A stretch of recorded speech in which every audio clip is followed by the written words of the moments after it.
us, Lord, to be masters of ourselves, that we may become the servants of others. Take our lips and speak through them, our minds and think through them, and take our hearts and set them on fire. Good morning. Good morning. Today's gospel, we see Jesus preaching to the crowd. A man in the crowd asked Jesus to step in and get his brother to divide the family fortune with him. Jesus refuses. He senses the man's request is prompted by greed. He turns to the crowd with a warning. Take care. Be on your guard against all kinds of greed, for one's life does not consist in the abundance of possessions. Then he tells them a parable, which is a story with a point. And it's all about this rich farmer who has a problem. His harvest is so large, he's run out of storage in his barns. What should I do, the farmer says to himself.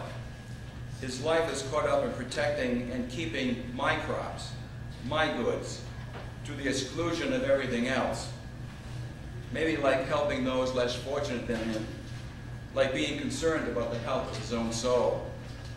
Now his crops are protected in the new barns. My worries are over, he says. I can relax, eat, drink, and be merry. No thought of anyone or anything else. No thought of God. And God says to him, Fool, this very night the demand will be made for your soul. This hoard of yours, who will it be then? Again, Jesus makes his point to the crowd. So it is when someone stores up treasure for himself instead of becoming rich in the sight of God. But when I read this gospel and this parable, I had to ask myself, what does this story have to do with me or with us? I kind of struggle with that question. After all, I'm not rich. I work for a living. I am long overdue retirement age, and yet I had to defer my retirement for a few more months to make sure my wife and I could make it after I retire. Does this parable really have any meaning for us? Most of us struggle to meet the necessities of life, and some of us can't even do that. So I looked for more answers. I think I found an answer in Matthew's Gospel. In chapter 6, Jesus tells us, Do not store up treasures on earth, where moth and rust consume, but store up for yourselves treasures in heaven. For where your treasure is, there your heart will be also. Think about that. For where your treasure is, there your heart will be also. Jesus demands that we take a look at our inner lives and listen to our own inner voices. What do we treasure most in our hearts? What is our heart telling us? When will we realize life is not valued or measured in terms of material wealth or possessions? If our lives are preoccupied only with earthly things and desires that are only temporary, then there is no room for God in our hearts. Sometimes when we are obsessed with accumulating things, those things begin to own us. They end up claiming all our energy, excluding even those who love us, even excluding God's love for us. Obsession really is putting some person or thing in our lives above everything else.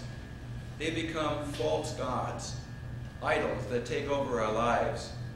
It can only lead to spiritual death, the willful exclusion of God in our hearts. Idolatry is more than dancing in front of a golden calf, as ancient Israel did in the desert. Idolatry is when we love ourselves too much. We think we need no one. We think we are self-sufficient. We don't even need God. Idolatry is when we love money too much. Whether we have it or not, it controls our life. Idolatry is when we love accumulating things to excess, so that such misplaced love controls us. Idolatry is when we love someone so much, we smother and control them. This kind of relationship becomes abusive and destructive. Idolatry is when we become so focused on our own religious devotion, we demean and devalue the religious devotion of others. Imagine being free of self-conceit, having a balanced, mature, realistic self-regard. Imagine being free to regard money only as a means rather than as an end in itself. Imagine being free of too many possessions, having just enough rather than having more than you need. Imagine being free to engage in a healthy, wholesome, loving relationship. Imagine being free to respect the religious beliefs of all people.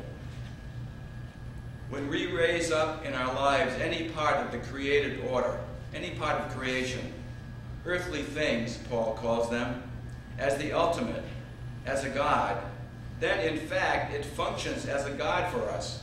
We allow it to control us, and in the end it destroys rather than benefits. Such idolatry makes love impossible. Perhaps that is why the first of the great commandments from God is, I am your Lord, I am the Lord your God, you shall have no other gods before me. Think about what Jesus tells us. He demands that we take a look at our own inner lives and listen to our own inner voices. What do we treasure most in our hearts? What is our heart telling us? Our hearts should be telling us life is not valued or measured in terms of material wealth or possessions. Life is valued only by how we love and how we respond to love in the inmost depths of our heart. The greatest commandment is to love God with all your heart and soul, and to love your neighbor as yourself. All of these loves are interrelated.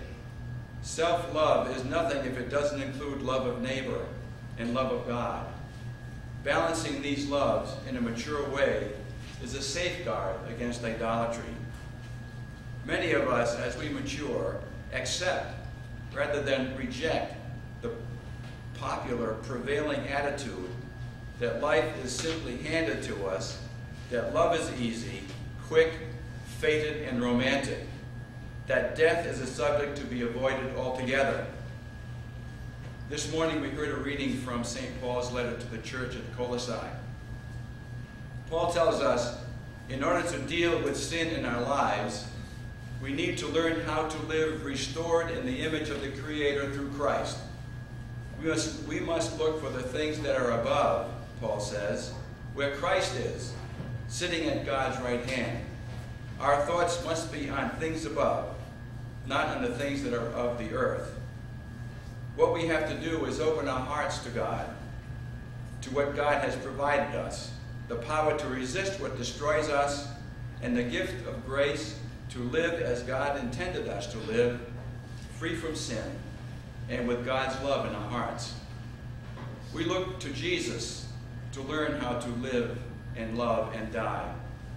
These are the great human tasks always before us. If we learn them well, we become the persons we were meant to be in God's creation.